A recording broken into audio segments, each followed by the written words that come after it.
সংক্ষেপে বলতেছি সবর কি। সবর বলা হয় তিন জিনিসকে। কয় জিনিসকে? ব্যাখ্যা নাই, অল্প কথায়। সবর হলো তিন জিনিস। এক, আসসাবরু আলা তাআ,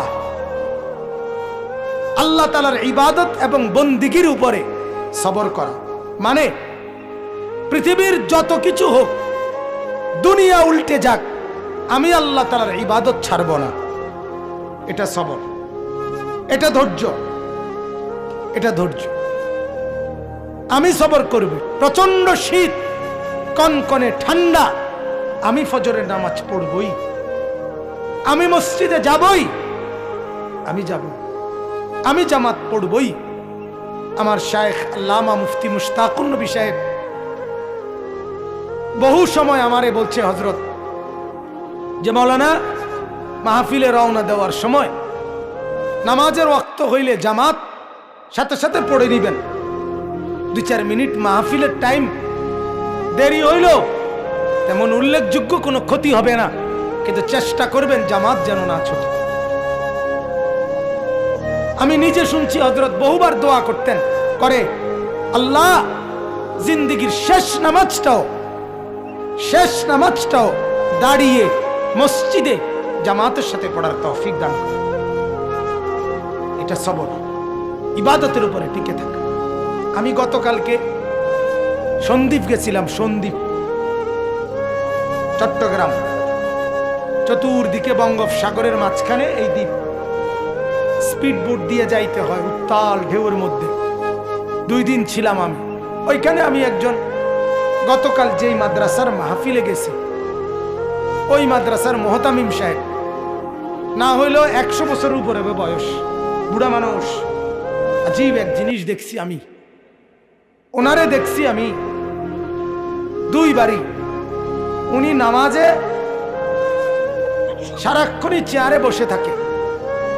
নামাজের টাইমে দেখলাম উনি দাঁড়াইছে, দাঁড়াইয়া নামাজ নিয়ত বানছে ইমাম সাহেবের পিছনে। মনে 4-5 মিনিট পরে বা 5-7 মিনিট পরে উনি বসে গেছে, নিচে মাটিতে বসছে আর কি, বসে বাকি নামাজ পড়ছে। আবার একটু পরে দাঁড়াইছে, আবার একটু পরে বসে গেছে। এমনি এমনি নামাজ শেষ হয়। তখন আমি বয়ানে বললাম, আমার বুঝে আসছে আল্লাহর এই বান্দা আল্লাহকে বলছে, মাওলা, নামাজে দাঁড়ানো যে ফরজ, আমি আমার সাধ্যটুকু দিয়ে দাঁড়াইছি, আমি যখন আর পারছি না তখন তোমার জমিনে বসে গেছি। এই যে সবর, তাইলে আল্লাহর মদদ আসবে অচিরেই, আরে অজান্তেই আল্লাহর মদদ আসবে। আল্লাহ তাআলা বলেন, ইবাদতের মাধ্যমে সবর, পৃথিবী উল্টে যাবে, আমার বন্ধুটি ছুটবে, আমার ইবাদত ছুটবে না। ওটা পৃথিবী ল্যাংটা হোক, আমি ভিন নারী দেখব না। গোটা পৃথিবী সুদ খাক, আমি খাবো না।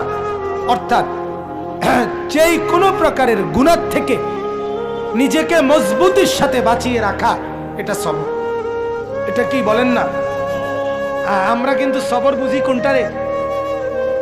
সব দিকে না ফাইরা অনার জুত করে বইয়া তখন সবর করা, না না, সবর এটা 3 নম্বর অর্থ। প্রথম অর্থ হইল ইবাদত, এটার উপরে সবর মানে জমে থাকা, গুনাহ না হওয়ার উপরে সবর করা। যুবক যদি সিদ্ধান্ত নেয়, গোটা পৃথিবীর নারী আমাকে বলুক, আমি তার দিকে তাকাবো, আমি তাকাবো না, আমি আল্লাহকে ভয় করি। আর শাজিম থেকে আল্লাহ তাআলা বলবেন, হাদিসের মধ্যে আছে, যুবক, আমি নিজ হাতে তোর কলিজার ভিতরে ঈমান আমি দিয়ে দেব। মান তারাকাহা মাখাফাতি আবদালতুহু ঈমানান ইয়াজিদু হালাওয়াতাহু ফি কলবি। আল্লাহ তাআলা হাদিসে কুদসিতে বলে, আমার ভয়ে যে ভিন মহিলার দিকে তাকায় নাই, নজর নামাইছে, আমার ভয়ে আমি আল্লাহ তাআলা তার অন্তরে ঈমান দিয়ে দেব, যেই ঈমানের স্বাদ মজা সে পাইতে থাকে। হাদিসে কুদসি। হাদিসে কুদসি। একবার যুবক নজর ফিরানো ভিন নারী থেকে ঈমানের স্বাদ আর মজা। নবীজি বলেন, রাজুলুন দাআতহু ইমরাআতুন যাতু মানসাবিন ওয়া জামালিন ফাকালা ইন্নী আখাফুল্লাহ।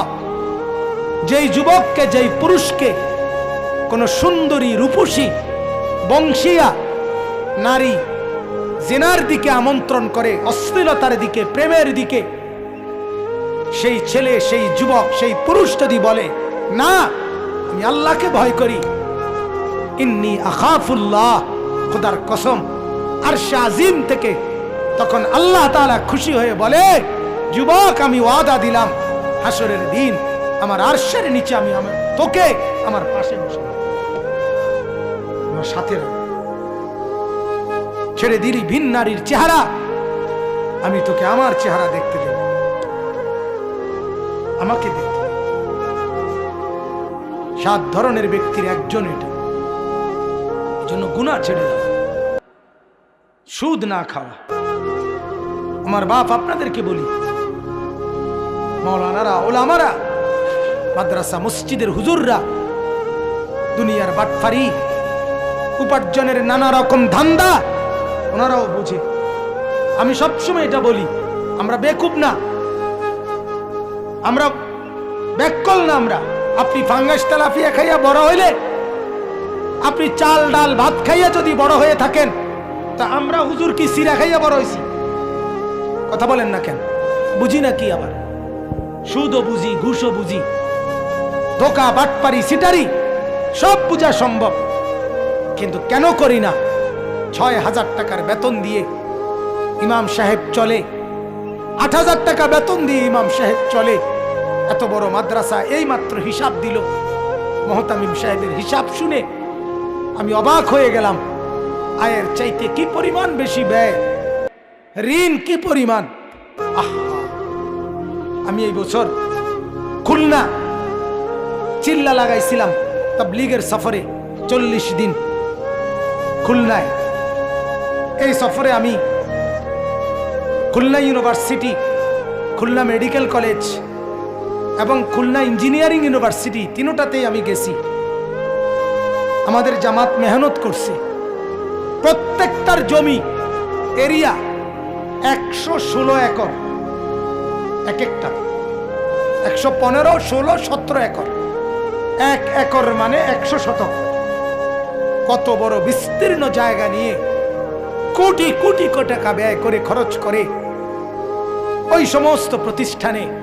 আর আমাদের এক একটা মাদ্রাসায় বছরে সামান্য কিছু টাকা, অল্প কিছু উপার্জন দিয়ে না খেয়ে না দে মালিকের 30 দিন, মালিকের 365 দিন কাটায় শুধু একটা আশায় বুক বেঁধে যে মাওলা দুনিয়া যা দিলেন দিলেন না, হাসরের ময়দানে জান্নাত দিয়ে পুরায় দিয়ে।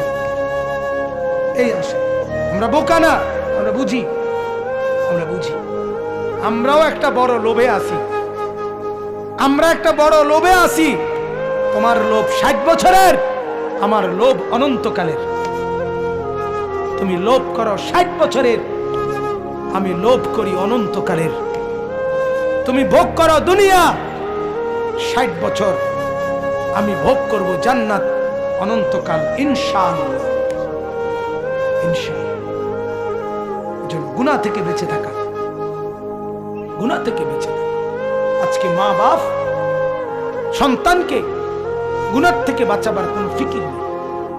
সারা রাত একই ঘরে মা বাপ থাকে, পাশের ঘরে ছেলে উলঙ্গ ছবি দেখে, সারা রাত নর্তকীর নাচ দেখে, ফজরের নামাজ দিনকে দিন, মাসকে মাস, বছরের পর বছর পড়ে না। স্বামী আছে অথচ স্ত্রী ফজর পড়ে না।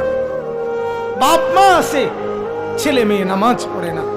আমার একটা কলজার ব্যথা।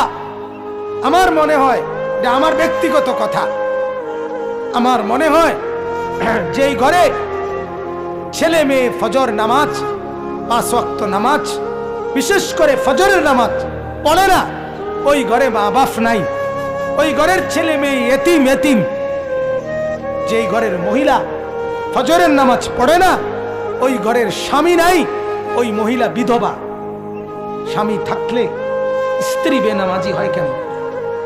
বাপ মা থাকলে সন্তান বেনামাজি হয় কেন? আমার মা, সারা জীবন দেখছি মাকে। আমরা 5 ভাই 3 বোন। আমার ছোট ভাই এখানে আছে, আপন ছোট ভাই হাফেজ মাওলানা। মারে দেখছি স্কুলের যে ঘন্টা বাজায়, মা এই ঘন্টা আনছে আমগর রোমে রোমে গিয়া ফজরের ওয়াক্তে মা এরকম ঘন্টা বাজায় বাজায়া বেল পিট্টা পিট্টা আমগরে উঠাইতো টুম টুম টুম টুম করে। যতক্ষণ পর্যন্ত না উঠতাম